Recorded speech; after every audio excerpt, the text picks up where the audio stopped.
ज्ञान ज्योति जला देना, मुझे अपनी ही मंजिल का सही रास्ता दिखा देना। कहीं पथ भूल ना जाऊं भटकते राग द्वेषों में,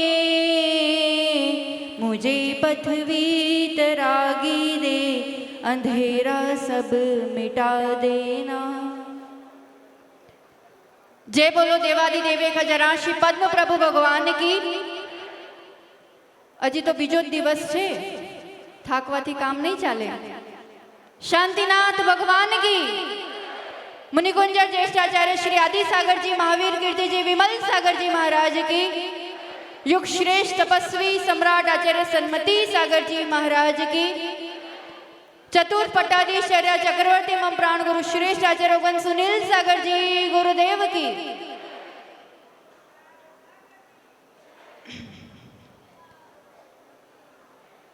ये पुण्य धरा और यहीं की एक बार की बात है। युग श्रेष्ठ तपस्वी सम्राट गुरुदेव अपनी उपास की साधना बढ़ाते हुए वहां उस डेले में बैठे हुए हैं। 14 उपास हो चुके हैं। एक सौभाग्यशाली पुण्यशाली श्रावक के यहाँ उनका पालना होता है, पर इतने दिनों की उपास की साधना के पालने में वहीं पर वमन हो जाता है और अब आगे पुनः 14 उपास करना है। सभी श्रावक घबराए हुए गुरु चरणों में पहुंचते हैं कि अब आप उपास मत कीजिए, अब आप इसको विराम दीजिए। आगे कैसे शरीर साथ देगा, कैसे आपकी साधना चलेगी? अभी लंबा जीवन है और जो कुछ हो सकता था सब कुछ श्रावकों ने कहा। आमा जेटला बैठा छे कोण कोण हतुं ए वखते? आज ये प्रसंग संभळावी रह्या छे। खुशी से हाथ ऊंचा करो। धन भाग्य है वो नेत्र और वो भक्त जिन्होंने ऐसे उस समय सेवा की है।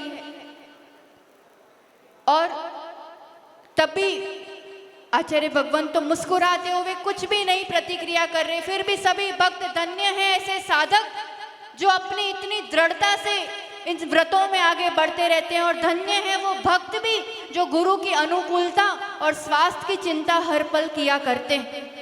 फिर भक्त से रहा नहीं गया ने दाहोदना भक्तोए कीधुं, आचार्यश्री हवे तमे उपवास करशो ने तो अमे पण उपवास करीशुं। और तब विनोद भाव से तपस्वी सम्राट गुरुदेव ने कहा कि ये तो बहुत अच्छी बात है, उपास करने के लिए मुझे भी कोई साथ मिल जाएगा। अब इसके आगे भक्त भी क्या कह सकते थे।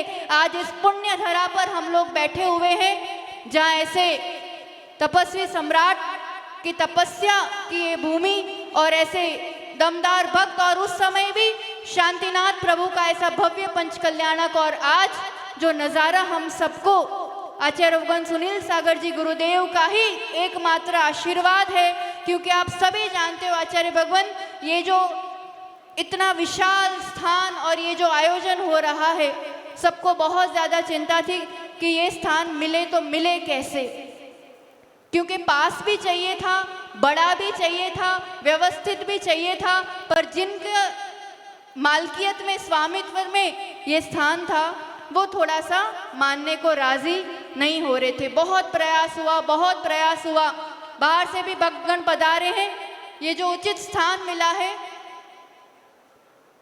बहुत प्रयास रहा। हम तक भी बात पहुंची थी कि माताजी કંઈક કરો, એ જગ્યા મળશે તો જ સારી રીતે આપણે વિચાર્યું છે એવું થઈ શકશે। हमने तो एक ही बात कही, कुछ भी बात है आप आचार्य भगवान तक एक बार बात पहुंचाओ, उनके कान में बात पड़ेगी, फिर कोई विकल्प की बात नहीं है। और आचार्य श्री तक बात पहुंची और आचार्य श्री ने एक ही बात कही, अब आप जब उन लोगों को मिलने जाओ, वोहरा समाज के कुछ सज्जन जन हैं जिनकी ये पूरी जमीन है, और उन तक आचार्य श्री ने कहा जब भी आप जाओ बस कुछ मीठा लेकर के जाना। यहाँ के भक्त भी ऐसे कि आचार्य श्री ने जो कहा वो वाणी झेलने को तैयार। और जब वो दूसरे दिन गए, कुछ मीठा लेकर के उनके पास गए, मीठा क्या आचार्य श्री का ऐसा आशीर्वाद लेके गए थे, ऐसा मन परिवर्तित हुआ कि तुरंत हाथों हाथ उन्होंने हाँ बोल दिया, आप को जो करना हो, जितने दिन करना हो, जैसे करना हो। इतना ही नहीं, इस जमीन पर उनको आगे कुछ कंस्ट्रक्शन करना है। उन्होंने एडवांस ले लिया था उस कंस्ट्रक्शन का कि हमें काम शुरू करना है। उन्होंने वो एडवांस लौटा दिया कि जैन समाज को जो करना हो और उनका कार्यक्रम होगा, उसके बाद मैं कुछ काम शुरू करूँगा। उतना ही नहीं, ये पूरी जमीन का पूरी सिक्योरिटी नए पत्रों के साथ पूरी ये बाउंड्री वॉल उन्होंने खुद बना के दी कि आपको अब जैसा जो कार्यक्रम। तो ऐसा प्रतिकूल भी अनुकूल हो जाया करता है, मन हृदय परिवर्तन हो जाया करता है। जहाँ ऐसे दमदार गुरु और दिलदार भक्त मिल जाए तो फिर ऐसे बड़े बड़े आयोजन भी सहजता से हुआ करते हैं।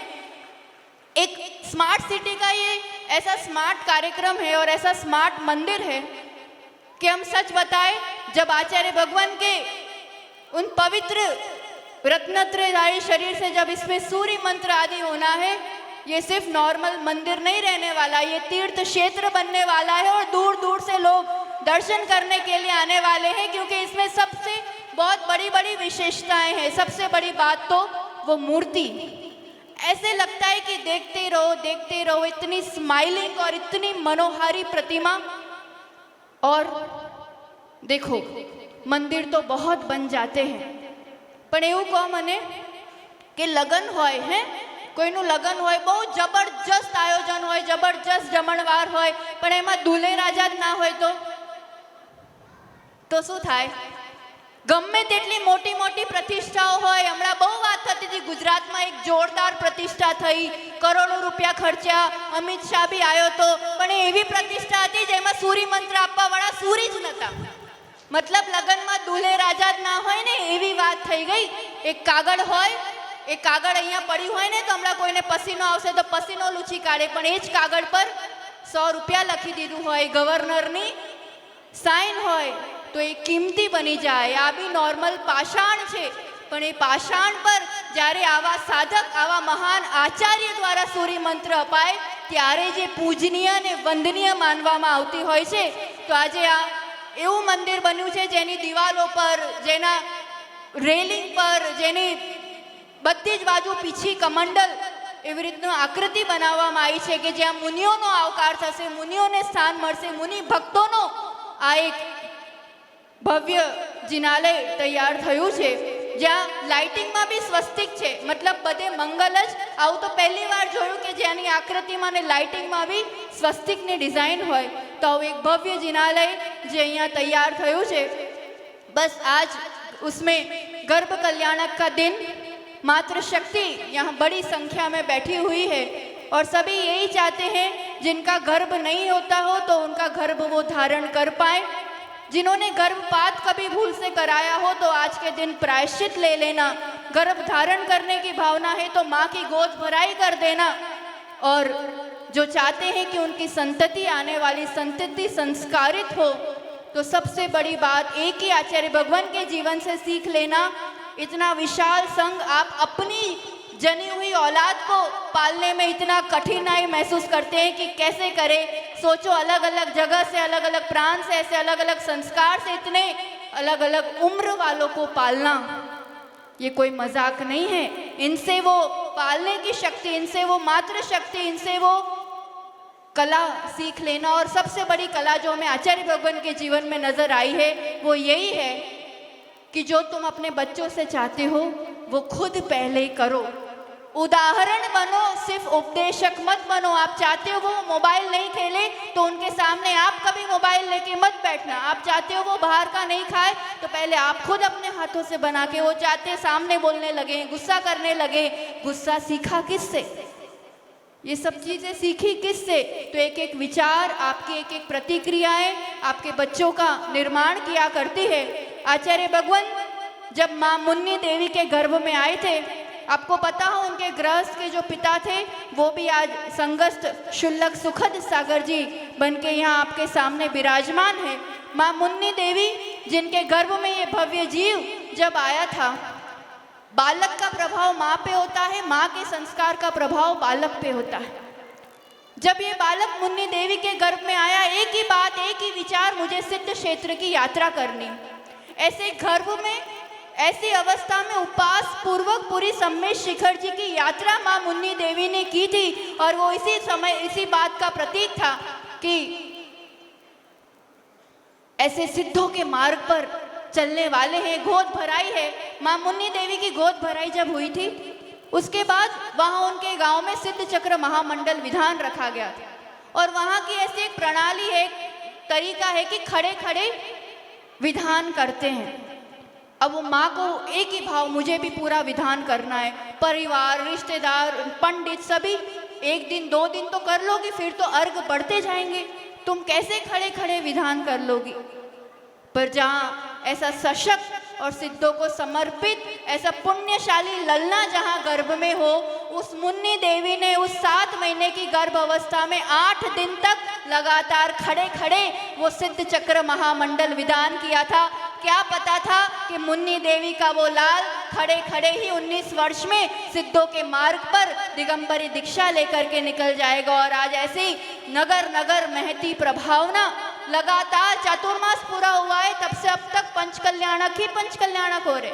8 महीने सिर्फ पंचकल्याणक होते, 4 महीने भी अगर होते होते तो फिर उसमें भी शायद पूरे साल भर, जहाँ ऐसे सभी तरसते हैं कि आचार्य भगवान के ऐसे अतिशयकारी हाथों से सूर्य मंत्र हो, संस्कारित हो। ऐसे इस दाहोद नगरी में जहाँ बहुत लोगों की भावना रही, आचार्य भगवान तपस्वी सम्राट के बहुत सारे भक्त तो ऐसे अभी स्वर्ग से अनुमोदना कर रहे होंगे, आपका इंतजार कर करके थक गए कि अब आएंगे गुरुदेव, अब आएंगे। कल शारदा देवी का जो प्रसंग हुआ तपस्वी सम्राट के, वो भी व्रती, एकमात्र व्रती शायद अब जो है यहाँ पर उपस्थित। और हितेश भैया की भी बहुत भावना रही, आचार्य भगवान को लाना है।